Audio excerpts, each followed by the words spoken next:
Hi, this is Kevin Kaur from the College Readiness Assessments team. Today, we're going to talk about how you can use Excel pivot tables to analyze your SAT electronic score report.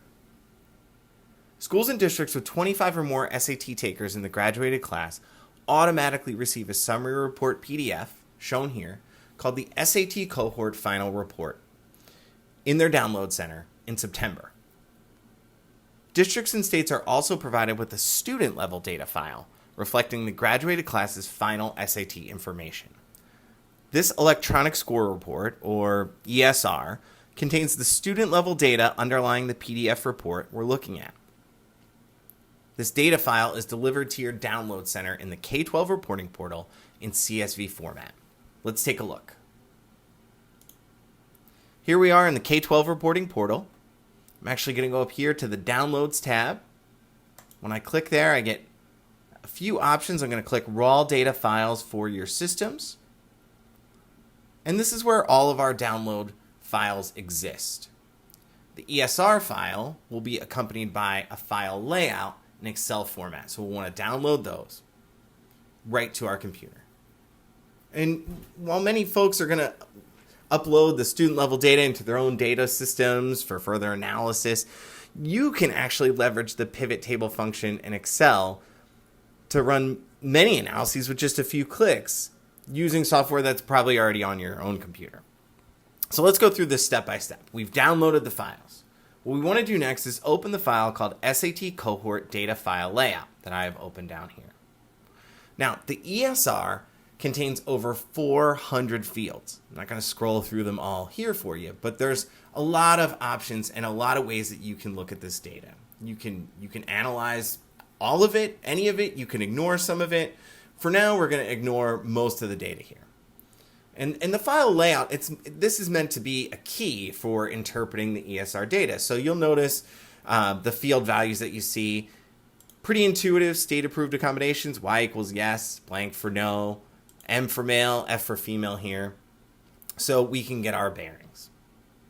Now we want to locate and open the cohort ESR file, which I've done here. And on first glance, we can see that it's very dense. There's a whole lot of information here, and it can be hard to kind of process it all. So the first thing I want to do is actually go up here to the upper left corner, click, so I highlight all of the fields in the document. I'll move between two columns. You can do any two columns, but we'll do A and B. So we get the little side arrows and double click. This now gives us a full look at all of the data a lot more clearly. But there's still an awful lot here. So let's filter it. To filter our data, we want to go up to the Home tab, Home ribbon, I should say, and scroll over to where it says Sort and Filter here on the right. Clicking in, I then just click the option for filter, and you'll notice that each one of my header rows now has a drop-down arrow next to it. So the first one shows that we're looking at district public schools. That's my school district. Column B is going to show us this. It says AI Org NM, which stands for Attending Institution Organizational Name. And I know that in district public schools where I work, there are 4 high schools. So clicking this arrow should show me all 4. Let's see. I click in, Edwards High, Sue Landers, Trevor Packer, and Vesey High School. They're all here. That's perfect. But this is student level data. So I also want to get an idea for how many students are here. I can do that by actually going to any of the columns, clicking to highlight the whole column, and then just looking very quickly down here at the bottom. So I can see our count says 283. Now remember, our first row is the header. So that means we have 282 students that we're looking at, and each row represents a different student record. As we start to work our way down the file here, we get to column S, and we can see here's our total SAT scores. T is going to show us our evidence-based reading and writing score. U gives us the math, and so on. If we were to keep working our way through the file, we'd see a whole lot of student information. We'd see percentiles. We'd see subject tests. We'd see details from the Student Descriptive Questionnaire, SDQ. There's a lot of data in here that you can dig into. For now, we're going to ignore most of these. But if you decide you want to dig into any of this further, all of the principles that we're applying will work for those fields as well. Okay, let's create a pivot table. The first thing we want to do is open a new worksheet. We can do that by hitting the plus down here at the bottom. And then we're going to move all the way up, and we're going to move off of the Home tab here to the Insert tab. And we're in luck. Pivot Table is the very first option on the left. So I click Pivot Table, and the Create Pivot Table pop-up box appears. It says, choose the data you want to analyze. Select a table or range. To do this, we're just going to go back down here and click on our main file. And to keep it simple, I'll choose columns A to U. That'll get us the student demographic information, plus the total and section scores. To do that, I want to click the top of column A and hold down the mouse button, and then just gently slide over from A to T and then to U. When I release the button, all of the columns have been added to our pivot table creator. And we're going to use the existing worksheet that we just built, sheet 1. So we hit OK, and we get the pivot table wizard. The first thing that we want to do here is take a look at mean, total, and section SAT scores by high school. So how do we do that? Well, you may remember we were talking about that AI, org, NM column that had the names of all of our schools in it. We're going to start there. So I can very, very easily just click the checkbox next to AI, org, NM, or I can actually drag it down. In this case, I'll click it, and it gets added to our rows. I'm going to look over here, and I see Edwards, I see Sue Landers, I see Trevor Packer, I see Vesey High School. Perfect. We're off to a good start. Now I want to go back over here to the wizard. And I want to look at total scores, so I'll click that. Section scores, click both of those. And you'll notice they're getting automatically added to our values. So we're on our way. But there's a little bit of trouble because I had mentioned that we wanted to look at the mean scores, but the pivot table has given us the sum of these scores, which isn't going to be much help. So we'll want to change that. There are a couple ways that we can do that. I could go up here to the column header, and I could right-click and choose Value Field Settings to make that change. Or I can actually go over here and click the drop-down arrow. I get the Value Field Settings here. I'll click that. And we can see the default is to sum. I'm going to change it to average. Hit OK. This one I'll do with the right-click trick. Value Field Settings, from sum to average. OK. And for the math, from sum to average. OK. All right, so I feel like we're getting there. But when we think about SAT scores, we usually think about whole scores. And the average, the computations here are giving us all the decimal values.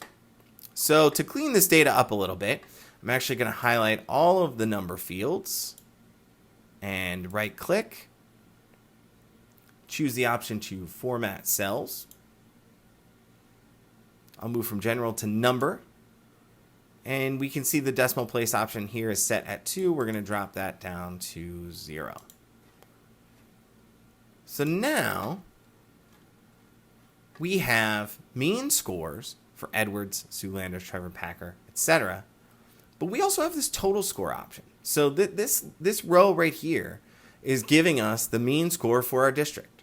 So I can see we're at 911 for the total mean score for the district, with Edwards High at the top and Sue Landers School at the bottom in terms of our means.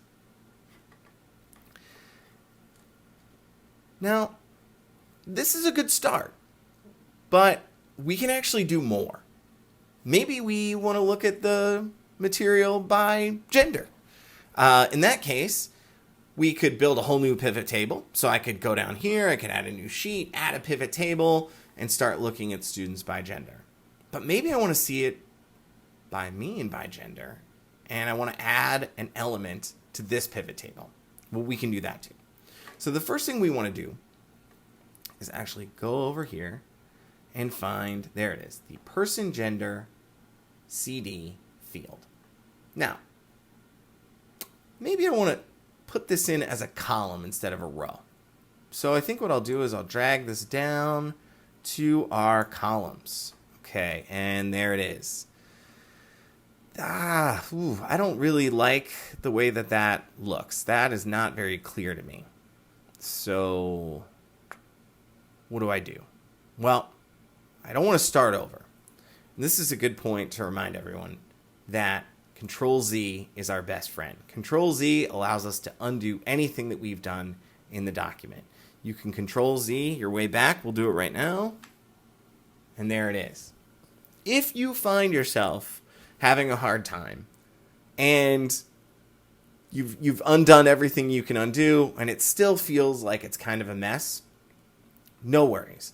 You can always just X out of the document, choose not to save, and start again with a clean version of the data that you have downloaded. So there's always a way to back out, and you should feel free to experiment with these pivot tables to get to the point where you're comfortable with what you're seeing. Okay, so I'm going to go back here, and I still want to take a look at that gender data. So I'm going to click the box here. Okay, and now it's giving me a row. That's sort of the default. And this feels a lot cleaner to me. But I think I need one more element to kind of put this information in context. I'm not really sure when I look at these means how many test takers are actually reflected here. So I'm going to go back to our old friend, the AI.org NN field. And I'm actually going to move this. I'm going to drag it to be one of our values. And throws it at the end. That's not great. That's not super helpful for me. But what I can do is actually push it up, just drag and drop. I could put it at the top. Okay. Now this is starting to look a little bit more rich, a little richer set of data for us here. Because now we have the count of test takers for each school broken out by gender. And we can see that there are 10 times as many SAT takers at Vesey High School compared to Edwards High School. So Edwards, we have 12. Vesey has 121. I can also see that the grand total reflects 282. That takes us back when we were first looking at the ESR file and we looked at those columns. We saw that there were 282 students. So that means we've done something right. This matches all the expectations I had based on looking at that original file. I can also see here that Sue Lander School, right here, has a much higher participation of females compared to males. And reviewing the performance data, I can see that the females outperform the males in all the schools, in all score tiers, with one exception. The mean math scores are the same at Trevor Packer High School. So with a couple clicks, pretty simply, the wizard guides us through the process.